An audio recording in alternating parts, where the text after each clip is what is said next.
Assalamualaikum warahmatullahi wabarakatuh. Selamat berbahagia teman-teman. Mudah-mudahan teman selalu bahagia ya. Doakan saya juga mudah-mudahan saya selalu bahagia. Meski pada akhirnya kita harus bertanya apa sih kebahagiaan itu. Oke lah, nggak ke situ ya. Saya tadi pengen baca puisi, tetapi ternyata saya nggak bisa baca puisi itu karena puisinya sulit bagi saya, asing bahkan bagi saya. Dari diksinya, dari diksinya terutama ya, itu sangat asing saya sebutkan, saya lafalkan karena lidah sayanya itu nggak fasih, nggak fasohah. Ini teman-teman bisa baca di sini puisinya, puisi karya Sinial Poesia. Dari beberapa tahun terakhir, ketika saya mengetahui beliau, beliau selalu memang selalu tampil beda lah gitu di dunia kesusastraan Indonesia, seperti hendak ingin menawarkan sesuatu begitu. Begitupun ketika saya membaca puisi ini. Dari diksi-diksi ini ketika saya baca, eh, saya terpikir bahwa memang banyak hal yang sebetulnya kita bisa gunakan untuk kekaryaan kita. Wabil khusus pilihan diksi itu sendiri ya, yang saya asing. Yang sebetulnya sih saya kan lebih muda usianya, jauh lebih muda yang seharusnya lebih peka untuk urusan-urusan diksi begitu yang berkaitan dengan digitalisasi gitu. Karena anak muda sekarang kan lebih dekat dengan dunia digital. Di situ juga menyebut Free Fire, proxy atau double Y itulah yang GGG gitu yang aku nggak bisa bacanya kan. Kalau aku baca justru malah rusak puisinya nanti. Bukan makna puisinya sampai malah rusak ya. Eh, Ntar dulu ya.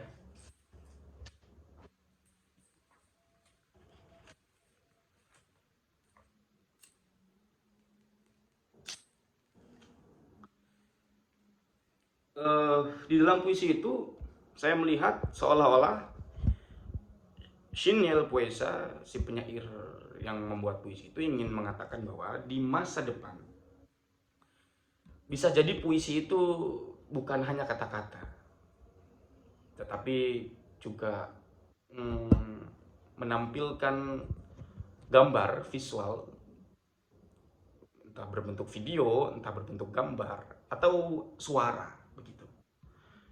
Dan juga dunia puisi itu nanti mengaitkan juga seni rupa begitu ya.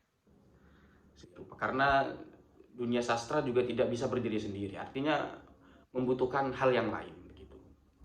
Sebagai daya tarik, sebagai seni itu sendiri atau yang lain. Em, itu sih. Mungkin dari puisi ini teman-teman merasa asing.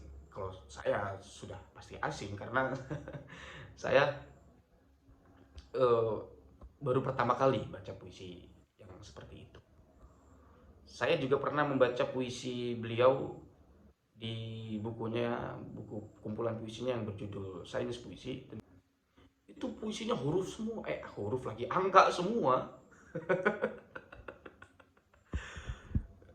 Ya tentu saya nggak baca semuanya kan, saya baca satu persatu angkanya. Yang pasti ada sesuatu dari angka itu. Tentu saya nggak nyampe ya, bukan puisinya yang itu ini apa namanya, bukan puisinya yang jelek atau puisinya yang asing, tapi kita sendiri yang mungkin belum sampai, saya sendiri yang nggak sampai ke sana untuk membacanya. Dari karya beliau itu termasuk puisi ini yang saya lagi omongin, eh, mungkin kita merasa bahwa ini sebuah puisi yang asing. Nah itu yang saya katakan bahwa Shinial Poesia itu tampil sebagai orang eh, yang beda gitu, seperti ada sesuatu yang ingin beliau tawarkan, termasuk di dalam puisi ini. Tetapi sebuah kebaruan atau sesuatu yang baru itu hadir di permukaan pasti sebagai sesuatu yang asing atau sesuatu yang aneh. Artinya, boleh jadi di masa depan puisi model Mangsini ini atau tawaran konsep tentang dunia kesusastraan yang ditawarkan oleh Mangsini ini menjadi sebuah dunia kesusastraan yang mutakhir di dalam dunia kesusastraan Indonesia. Bisa jadi begitu. Kita lihat saja nanti di masa depannya. Apakah memang tawaran Mangsini ini sesuatu yang akan menjadi konvensi bagi dunia kesusastraan Indonesia sebagai sesuatu yang baru, sebagai sesuatu atau sebagai kebaruan begitu. Mungkin ada yang suka, ada yang tidak suka.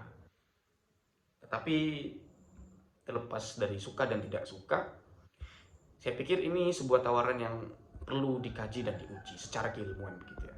Karena memang dunia digitalisasi itu menguasai manusia, dan secara tidak langsung manusia menulis karya sastra itu otomatis tidak terlepas dari dunia sekitarnya, dan media sosial itu bagian daripada sekitar kehidupan manusia, bahkan mendominasi sekarang ya, apa-apa kan memakai media begitu.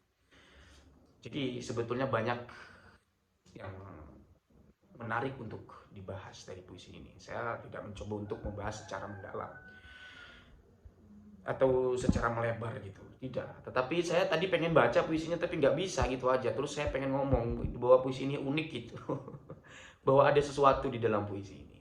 Itu saja sih. Mungkin teman-teman memiliki pandangan lain, memiliki sesuatu dari puisi Mangsin ini yang saya tuliskan.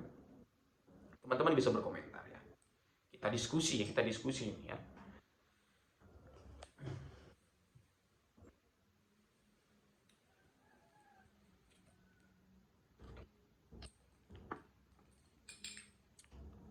Di dalam puisi itu juga sini atau beliau menyebut satu tokoh, yaitu Afrizal ya, Afrizal Malna. Mungkin yang dimaksud itu adalah merujuk pada karyanya Afrizal yang berjudul Abad yang Berlari itu. Ya, pada intinya di puisi itulah, di bait terakhir itu, bahwa ada satu generasi yang nanti menggambar visual lalu meninggalkan abad Afrizal itu. Artinya nanti ada pergeseran, bahwa di masa depan puisi dalam dunia kesusastraan di Indonesia akan tampil sebagai yang beda dengan wajah baru. Tidak seperti pada wajah-wajah sebelumnya gitu. Entah dari sisi wadahnya, entah dari sisi ladang atau tempat untuk berkaryanya, atau dari puisinya itu sendiri. Pada bait terakhir itu kita mungkin bisa bertanya, apakah yang dimaksud tentang gambar, tentang visual, tentang video itu, tentang lab tadi, apakah puisi akan meninggalkan teks sebagai pendahulunya dan berpindah kepada video dan audio itu, atau tidak, atau tetap menggunakan alfabet ya, kata dalam alfabet itu, dan diiringi dengan audio atau video begitu. Karena seperti yang saya katakan tadi, bahwa karya sastra itu tidak bisa berdiri sendiri. Mudah-mudahan ada manfaatnya. Wassalamualaikum warahmatullahi wabarakatuh.